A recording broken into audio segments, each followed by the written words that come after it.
There is a type of person who disappears, not because they are broken, not because they failed, not because the world defeated them. They disappear because they finally saw something the rest of the world is still refusing to look at. And once you see it, you cannot unsee it. Arthur Schopenhauer sighed young, and it cost him almost every relationship he ever had.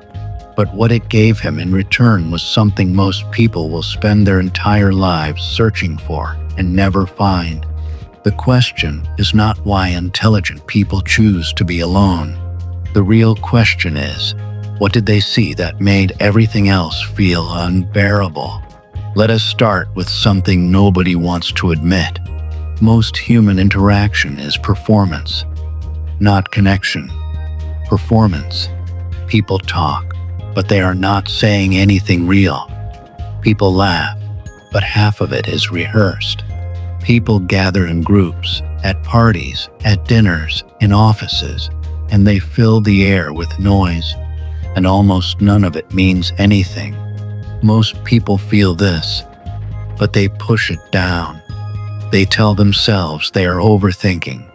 They pour another drink. They scroll their phone. They keep showing up. But the intelligent person cannot do that forever, because the intelligent mind cannot turn itself off. It watches. It listens beneath the words. It notices the gap between what people say and what they actually mean. And after a while, that gap starts to feel like a canyon. And standing at the edge of that canyon, surrounded by noise that means nothing, the intelligent person makes a choice. They choose silence over performance.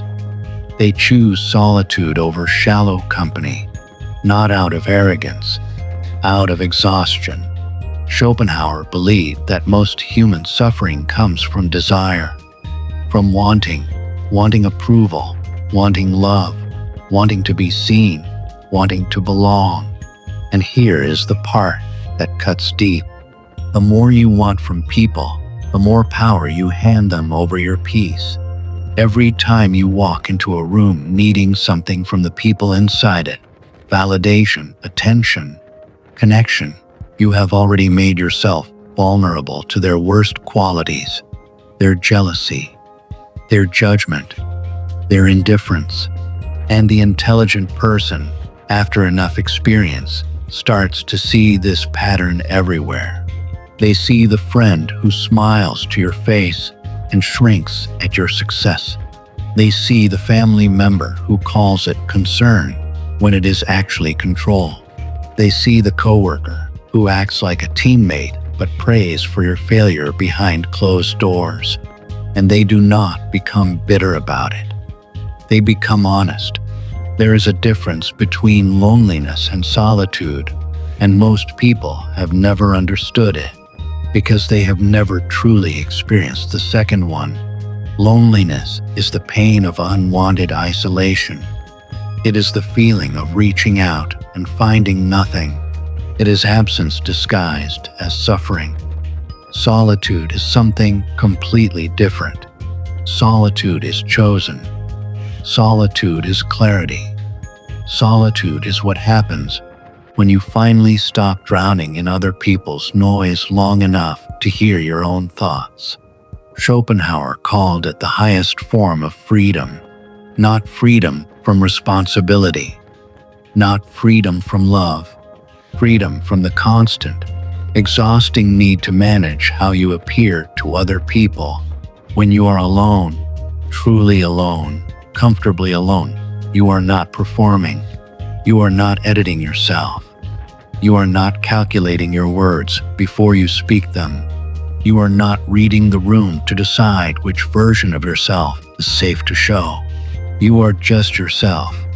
And for the intelligent person, that feeling is not sad. It is like finally being able to breathe. But here is where it gets even darker. The reason intelligent people pull away is not just because they find solitude peaceful. It is because they find most social environments genuinely painful. Think about it.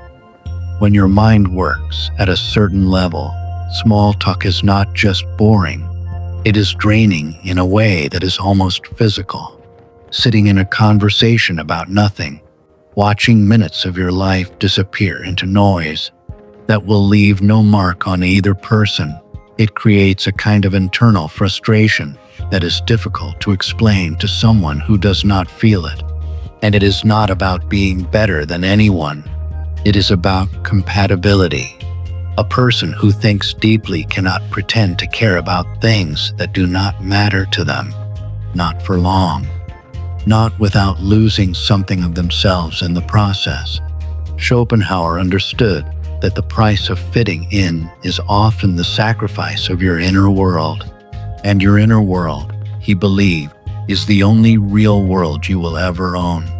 Everything outside is uncertain. People leave. Circumstances change. Wealth disappears. Health fades. Status crumbles. But the richness of your own mind, that is something no one can take from you unless you give it away voluntarily, piece by piece, in exchange for belonging. Now here is the truth that most wisdom channels will not say out loud. Some people push intelligent people away, not because the intelligent person was cold or arrogant or difficult, but because the intelligent person made them feel something uncomfortable, a quiet reminder of their own unlived potential, their own unexamined life, their own fears they have been running from for years. Depth is threatening to people who have only ever lived on the surface, and so they label the quiet one as strange. They call the observant one arrogant. They call the person who does not laugh at empty jokes too serious. They say things like, "You think you're better than everyone," to the person who simply refuses to pretend. Not everyone is capable of holding what you carry. Some people will pick up your honesty and use it against you. Some people will see your sensitivity and call it weakness. Some people will watch you build something real and spend their energy trying to tear it down instead of building their own. The intelligent person learns to protect their energy, not with walls built from hate, with distance built from wisdom. Schopenhauer once wrote that a man can be himself only so long as he is alone. Read that line again, because it is not a statement about misanthropy. It is not a celebration of isolation. It is a warning about the cost of constant external noise. Every relationship you maintain requires you to give something of yourself: time, attention, emotional energy, compromise. Every social environment asks you to adjust your tone, your truth, your edges, and in small doses. That is normal. That is human. That is how we live together. But when it never stops, when every interaction demands that you shrink or perform or pretend, when you have to translate yourself into a simpler version just to be understood, when being around other people consistently leaves you more empty than fulfilled, something in you starts to say, enough. This is not a script that tells you to become a hermit. This is not a glorification of permanent isolation. This is something more important than that. This is a permission slip. Permission to protect your peace without explanation. Permission to leave rooms that drain you without guilt. Permission to choose fewer, deeper connections over many shallow ones. Permission to enjoy your own company without wondering if something is wrong with you. Because here is what nobody told you when you were young. The pressure to always be surrounded by people, to always be socially available, to always be entertaining and engaged and present in spaces that feel wrong. That pressure is not wisdom. It is conditioning. It was designed to keep you dependent on external approval. And the moment you stop needing the crowd's validation to feel like you are enough, you become a different kind of free. Here is the final truth, and this one is the deepest. The intelligent people who choose solitude are not running away from the world. They are running towards something. They are running toward the version of themselves that only exists in the quiet. The thinker who only emerges when the noise dies down. The clarity that only arrives after the performance ends. The peace that only lives on the other side of needing to be understood by everyone. Schopenhauer spent most of his life being dismissed, misunderstood, underestimated. He sat in silence when others sought fame. He observed when others performed. He turned inward when the world pushed him outward.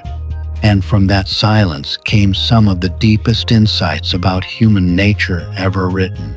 He did not choose solitude because he was defeated. He chose it because he understood something profound, that the loudest life is not always the richest one, that the most crowded room is not always the least lonely one, that the person walking quietly through the world, with few relationships but real ones, with fewer words but true ones, with a still mind and an unshakable inner life, that person is not missing something.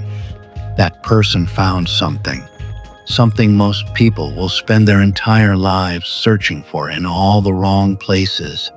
The question is not whether you are brave enough to be alone.